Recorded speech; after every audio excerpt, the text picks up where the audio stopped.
It was great. I mean, we filmed there, on Castro Street, and just that experience alone, going back to the locations where these events really happened.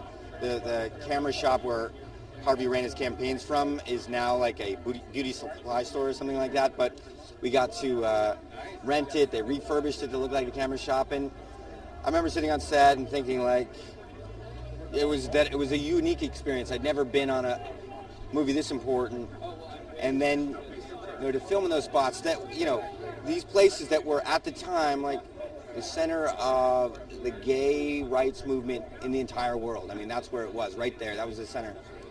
And then to go back and have the premiere there was incredible. I mean, all through filming, the community was so supportive and a really great feeling.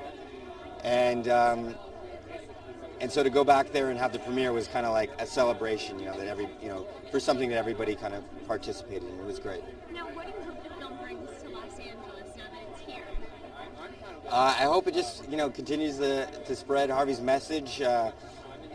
One of the sad things that I found when I was researching the movie is that I was never taught anything about Harvey Milk or what he did, and so I hope this movie really raises awareness of who he was, what he stood for, basically equal rights and against discrimination, and in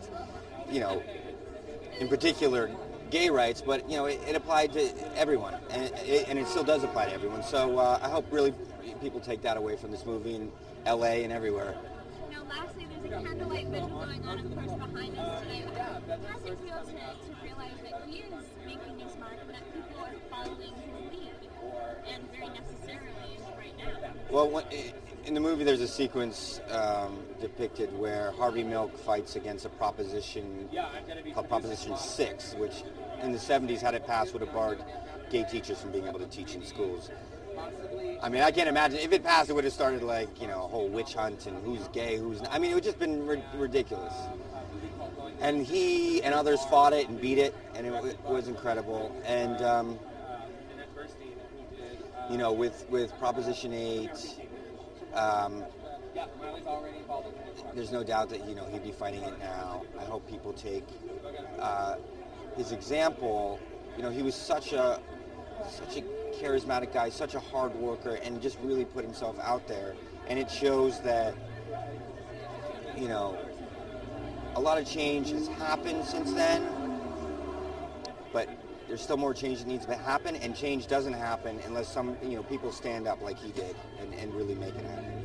Well, thank you. Congratulations again.